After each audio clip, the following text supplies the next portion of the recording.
नामक जंगल में ढेर सारी पक्षियां रहा करते थे और उन दिनों में बारिश का मौसम आने ही वाला था और जंगल के सारे पक्षियां चिंतित थे क्योंकि उन लोगों के घर अभी तक बने ही नहीं थे। दूसरे दिन जंगल के सारे पक्षियां लकड़ी ढूंढने जाते हैं। बच्चों, बारिश का मौसम आने ही वाला है। मैं जल्दी से जाकर लकड़ियां जमा कर लेती हूँ। अगर मैं देर से चली गई तो जंगल के बाकी सारे पक्षियां मजबूत लकड़ियां लेकर अपना अपना पक्का घर बनाना शुरू कर देंगे। अरे भगवान, इतनी जल्दी सुबह हो गई। अभी अभी तो मैंने आंख बंद ही कर दी थी। अब जाने दो कालू, सोना बहुत हो गया। जल्दी उठो, अब बारिश का मौसम भी नजदीक आ गया है। अब जल्दी से जाकर लकड़ियां ढूंढ लाता हूँ। अगर मुझे लकड़ियां लाने में देरी हुई तो बारिश के मौसम में भीगकर मैं मर जाऊंगा। चलो जल्दी से जाता हूँ। अरे हरे तोते, अब उठ भी जाओ, सुबह हो गई है। आज हमें लकड़ियां ढूंढने जाना है। अरे हाँ लाल तोती, अब भी मैं चावल के दाने ही ढूंढता हूँ। मुझे तो याद ही नहीं था कि अब बारिश का मौसम भी आने वाला है। हरे तोते, अब चावल के दाने ढूंढना छोड़ो और लकड़ियां ढूंढो। उस लकड़ियों से एक हम अच्छा और पक्का सा घर बना लेंगे। बच्चों, मैं अब लकड़ियां ढूंढने जा रही हूँ। पता नहीं मुझे अब मजबूत लकड़ियां मिलेंगी भी या नहीं। बारिश के दिनों में हमारे लिए एक मजबूत सा घर तो होना ही चाहिए। तो बच्चों, अब मैं चलती हूँ। अब आप यहाँ से बाहर मत जाना। ना कहकर रानी चिड़िया लकड़ियां ढूंढने चली जाती है। इधर मीनू कबूतर भी लकड़ियां ढूंढने के लिए जंगल आ जाती है। फिर उसे वहाँ पास जंगल में ही लकड़ियां मिल जाती है। अरे इतनी सारी मजबूत लकड़ियाँ, चलो अब इन्हें फटाफट से ले जाती हूँ। इसमें तो मेरा घर आराम से हो जाएगा। मेरी किस्मत तो आज बहुत अच्छी है। मीनू कबूतर उन लकड़ियों को ले जाकर अपने लिए एक मजबूत सा घर बना लेती है और उसमें बड़े आराम से रहने लगती है। अब हरा तोता भी बाकी पक्षियों की तरह लकड़ियां ढूंढने के लिए निकलता है। उसे भी कुछ देर के बाद मजबूत लकड़ियां मिल जाती है। वाह, आज तो मुझे लकड़ियाँ मिल गई है। मैं तो आज मेरा मजबूत सा घर बनाकर ही सोऊंगा। अरे वाह तोते, तुमने तो इतना सुंदर घर बना भी लिया। मुझे तो लगा तुम आज घर बना ही नहीं पाओगे। और इधर रानी चिड़िया और कालू कौवा जंगल में लकड़ियां ढूंढ रहे थे। अरे मैं कितनी देर से लकड़ियाँ ढूंढ रही हूँ, मगर मजबूत लकड़ियाँ तो मुझे मिल ही नहीं रही है। अब तो बारिश का मौसम है, अब बारिश कभी भी आ सकती है। अब मैं क्या करूँ? और थोड़ा दूसरी तरफ जाके ढूंढ लेती हूँ। अब रानी चिड़िया दूसरी तरफ जाती है। फिर उसे एक जगह पर कुछ लकड़ियां मिल जाती है। फिर रानी चिड़िया उन लकड़ियों के पास आ जाती है। अब कालू कौवा भी उसी दिशा में आ रहा था। उसे भी लकड़ियां नहीं मिल रही थी। कालू कौवे की नजर लकड़ियों के पास बैठे रानी चिड़िया पर पड़ जाती है। अरे ये तो रानी चिड़िया है। लगता है उसे लकड़ियां मिल गई है, यानी कि मुझे छोड़कर बाकी सभी पक्षियों को लकड़ियां मिल चुकी है। और मैं तो कितने दिनों से मेहनत कर रहा हूँ, मुझे तो लकड़ियां ही नहीं मिली। और बादलों को देखकर लगता है कि आज बारिश होने वाली है। और अगर आज बारिश हो गई तो फिर आज मैं बारिश में ही भीगता रहूंगा और पक्का घर भी नहीं बना पाऊंगा। मुझे कुछ न कुछ तो करना ही होगा, जैसे कि चिड़िया की ये लकड़ियां मेरी हो जाए। फिर कालू कौवा रानी चिड़िया के पास आ जाता है।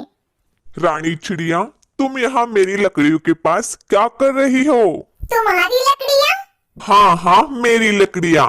ये लकड़ियाँ मेरी है। यहाँ मैं रोज लकड़ियाँ ढूंढ रख देता हूँ। अब मैंने इतने सारी लकड़ियों को इकट्ठा कर लिया है। अब मैं उन्हें ले जाकर अपने लिए एक अच्छा और मजबूत सा घर बनाऊंगा। हटो मेरे सामने से। कालू भैया, आप झूठ बोल रहे हो। मैं जानती हूँ कि आप कितने चालाक हो। ये लकड़ियाँ पहले मैंने देखी है। चिड़िया, तुम कितना झूठ बोल रही हो। चोरी करना गलत बात है, फिर भी तुम मेरी ये लकड़ियाँ चोरी कर रहे हो। कालू भैया, लगता है आपको अब तक लकड़ियाँ नहीं मिली है। इसलिए इन लकड़ियों को लेने के लिए आप मुझे एक झूठी कहानी सुना रहे हो। मैं बेवकूफ नहीं हूँ जो आपकी झूठी बातों में आकर ये लकड़ियाँ मैं आपको दे दूँ। हाँ रानी चिड़िया, तुम्हारी सोच सही है। मुझे लकड़ियाँ नहीं मिल रही है। चल जा यहाँ से और मुझे इन लकड़ियों को ले जाने दे। नहीं कालू भैया, मैं ये लकड़ियाँ आपको नहीं दे सकती। अगर तुम ये लकड़ियाँ नहीं दे सकती तो मुझे छीनना भी आता है, इसलिए कह रहा हूँ ये लकड़ियाँ चुपचाप से मुझे दे दो। रानी चिड़िया बिना कुछ कहे चुपचाप उन लकड़ियों को कालू के हवाले दे देती है और उदास होकर वहां से चली जाती है। इसी तरह 2 दिन गुजर जाते हैं। चिड़िया हर दिन लकड़ियां ढूंढने जाती है, मगर चिड़िया को लकड़ियां नहीं मिलती। फिर एक दिन बारिश हो जाती है और सभी पक्षियां अपने अपने घर में आराम से रहते हैं। दूसरी तरफ रानी चिड़िया का घर तो नहीं बना था। रानी चिड़िया अपने दोनों बच्चों के साथ बारिश में भीग रही थी। हे भगवान, बारिश तो शुरू हो गई है। अगर ये बारिश नहीं रुकी तो इस बारिश में मेरे बच्चे भीग भीग कर बीमार हो जाएंगे। मुझे कुछ तो करना पड़ेगा। रानी चिड़िया की नजर एक पेड़ पर पड़ जाती है, जो कि वो पेड़ अंदर से खोखला था। रानी चिड़िया उस पेड़ के अंदर अपने बच्चों को बैठा देती है, फिर खुद बारिश में भीगने लग जाती है। रानी चिड़िया बारिश में भीगने की वजह से बीमार हो जाती है। फिर दूसरे सुबह बारिश रुकने के बाद और डॉक्टर गुनगुन के पास जाती है।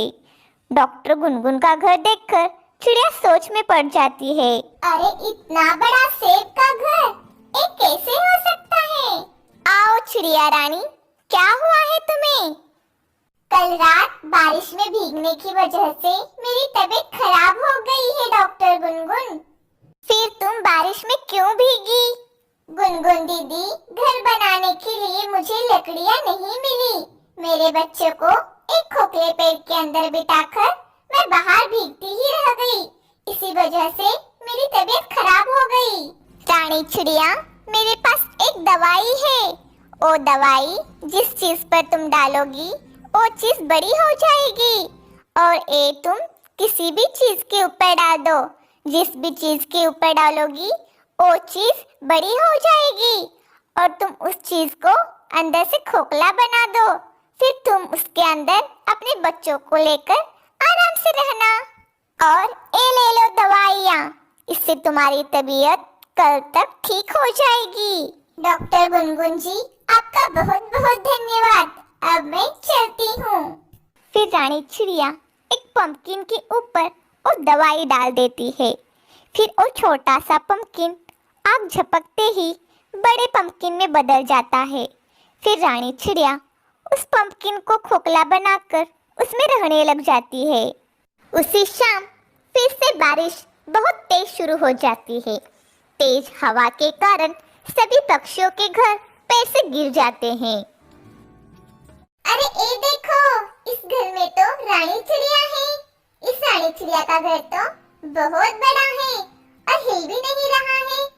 ना जाने इस रानी चिड़िया ने कैसे बनाया है इस घर को, वो भी इतना बड़ा पंपकिन का घर।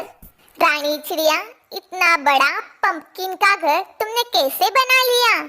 हमें भी बताओ। हमारे घर तो तेज हवा की वजह से पेड़ से नीचे गिर गए हैं। अब हम सारे पक्षियाँ बेघर हो गए हैं। इसी तरह से अगर हम बारिश में भीगते रहेंगे तो हम बीमार हो जाएंगे। तो चिड़िया रानी, हमें भी बताओ कि ये घर तुमने कैसे बनाया? मेरे प्यारे पक्षियों, ये सारा कमाल तो डॉक्टर गुनगुन का है। डॉक्टर गुनगुन ने मुझे एक दवाई दी थी। उस दवा को मैंने इस छोटे से पंपकिन के ऊपर डाल दिया। फिर वो पंपकिन आग बंद करते ही एक बड़े से पंपकिन में बदल गया। फिर मैंने इस पंपकिन को अंदर से खोखला करके इसमें रहने लगी। आप सभी भी डॉक्टर गुनगुन के पास जाओ और उन्हें कहो कि वो आपको भी वो दवा दे दे, जिससे आप सभी भी अपने लिए एक नया घर बना पाओ। फिर सभी पक्षी मिलकर डॉक्टर गुनगुन के पास जाते हैं। डॉक्टर गुनगुन हवा और और बारिश की वजह से हम सबके घर टूट गए हैं। अब हम सब बेघर हो गए हैं। आप हमें भी दवा दे दीजिए जो आपने रानी चिड़िया को दिया था। ठीक है पक्षियों, मैं आपको वो दवाई दे देती हूँ, पर मैं इस कालू कौवे को वो दवाई नहीं दूंगी। एक कालू कौवा अपने आप को बहुत चालाक समझता है, हर वक्त हर किसी को परेशान करता है। इसकी वजह से बेचारी रानी चिड़िया की तबीयत खराब हो गई थी। इस कालू कौवे ने रानी चिड़िया से उसकी ढूंढी हुई लकड़ियां छीन ली थी। अब इसे भी तो पता चलना चाहिए कि तबीयत उसकी भी खराब हो सकती है। ऐसा कहकर डॉक्टर गुनगुन वो दवाई कालू कौवे को छोड़कर उन सभी पक्षियों को दे देती है। फिर सभी पक्षी अपने अपने घर में बड़े आराम से रहने लगते हैं और कालू कौवा बारिश में भीगने लगता है।